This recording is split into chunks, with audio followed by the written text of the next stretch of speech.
ఓం శ్రీ సాయిరామ్. పోతన భాగవతము ప్రథమ స్కందంలోని కొన్ని పద్యాలు తీసుకుందాం. సాయిరామ్. ముందుగా 298వ పద్యం. కళల చేతరాజు క్రమమున పరిపూర్ణుడైన భంగి తాతలను దినంబు పోషణంబు చేయ పూర్ణుడయ్యను ధర్మ పటల పాలకుండు బాలకుండు. కళల చంద్రకళల చేతన్ వలన రాజు చంద్రుడు క్రమముగా పరిపూర్ణుడు పూర్ణచంద్రుడు అయిన భంగిన్ విధముగా తాతలు పితామహులు అనుదినంబున్ ప్రతిరోజు పోషణ చేయుచుండగా పూర్ణుండు పరిపూర్ణుండు ఆయను ధర్మముల పటల సమూహమునకు పాలకుండు పరిపాలకుడు బాలకుండు బాలుడు. భావము. తాతలు దినదినము అనురాగంతో పెంచి పెద్ద చేయగా ఆ బాలకుడు షోడశ కళల చేత పరిపూర్ణుడైన చంద్రుని వలె క్రమంగా వృద్ధి పొందసాగాడు. తర్వాత 299 వచనం. మరియు ధర్మనందు నుండు బంధు సంహార దోషంబు వాయు కొరకు అశ్వమేధ యాగంబు చేయందలచి ప్రజల వలన కరదండంబుల ఉపార్జితంబైన విత్తంబు సాలక చిత్తంబున చింతించునేడ అచ్యుత ప్రేరితులై భీమార్జనాదులు తొల్లి మరుతుండను రాజు మగంబు చేసి పరిత్యజించి నిక్షేపించిన సువర్ణ పాత్రాధికంబైన విత్తం ఉత్తరా దిగ్భాగంబు వలన బలవంతులై తెచ్చిన ఆ రాజసత్తముండు సమాహిత యజ్ఞోపకరణుడై సకల బంధు సమేతంబుగా కృష్ణుని ఆహ్వానంబు చేసి పురుషోత్తమును ఉద్దేశించి 3 జన్మములు గావించే.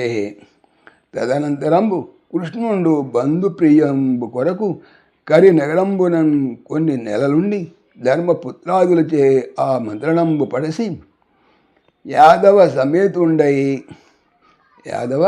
సమేతుండై ధనుంజయుడు తోడరా నిజ నగరంబునకు జరిగే. అంతకు మున్ను విదురుండు తీర్థయాత్ర సని మైత్రేయుడ ముందట కర్మయోగ వ్రతాది విషయంబులైన ప్రశ్నంబుల కొన్నిటిని చేసి అతని వలన ఆత్మ విజ్ఞానము తెలిసి కృతార్థుండై హస్తినాపురమునకు వచ్చిన. భావం తెలుసుకుందాం. తర్వాత ధర్మానందునుడు చుట్టాలను చంపిన పాపం పోగొట్టుకోవటం కోసం అశ్వమేధ యజ్ఞం చేయాలనుకున్నాడు. పన్నుల రూపంలోనూ శిక్షల రూపంలోనూ ప్రజల నుంచి రాబట్టిన ధనం సరిపోదే అని అతడు విచారించసాగాడు. అప్పుడు పూర్వం మరుత్త మహారాజు యజ్ఞం చేసి మిగిలిన ధనాన్ని భూమిలో నిక్షేపించాడని విని శ్రీకృష్ణ భగవానుచే ప్రేరితులైన భీమార్జునులు ఉత్తరానికి వెళ్ళి సువర్ణరాశులు కొని తెచ్చారు. అనంతరం రాజా వరిణ్యుడైనటువంటి ధర్మానందనుడు యజ్ఞానికి కావలసిన ఉపకరణాలన్నీ సిద్ధం చేసుకున్నాడు. శ్రీకృష్ణుని బంధు సమేతంగా ఆహ్వానించాడు. పురుషోత్తముణ్ణి యజ్ఞ పురుషుడుగా భావించి 3 అశ్వమేధాలు గావించాడు. ఆ తర్వాత గోవిందుడు బంధువులైన పాండవుల సంతోషం కోసం హస్తినాగరంలో కొన్ని మాసాల పాటు ఉన్నాడు. అనంతరం పాండవులను పెట్టుకొని సకల బంధు సమేతుడై అర్జునుడిని వెంటబెట్టుకొని ద్వారకా నగరానికి వెళ్ళిపోయాడు. కొంతకాలానికి తీర్థయాత్రలకని బయలుదేరిన వీరుడు మైత్రేయ మహాముని సన్నిధి చేరుకున్నాడు. కర్మాలు యోగాలు వ్రతాలు మొదలైనటువంటి అంశాలపై ఆయన కొన్ని ప్రశ్నలు అడిగి సందేహ నివృత్తి కావించుకున్నాడు. పరమార్థ జ్ఞానం సంపాదించిన వీరుడు కృతార్థుడై తిరిగి హస్తినకు అరుదించాడు. సాయిరామ్. ఓం దాశరథాయ విద్మహే సీతావల్లభాయ ధీమహి తన్న రామ ప్రచోదయాత్. సర్వం శ్రీ రామార్పణమస్తు. జై శ్రీరామ్. జై శ్రీరామ్.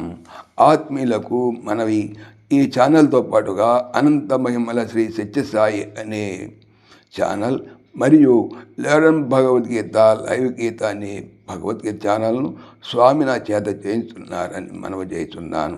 వీటికి సంబంధించిన లింక్స్ డిస్క్రిప్షన్లో చూడవచ్చు. సాయిరామ్. పవిత్రమైనటువంటి Bhagavatam Bhagavatam stands in Bhagavatam చెప్పేది ఏమిటి? బాగా అవుతాము అనే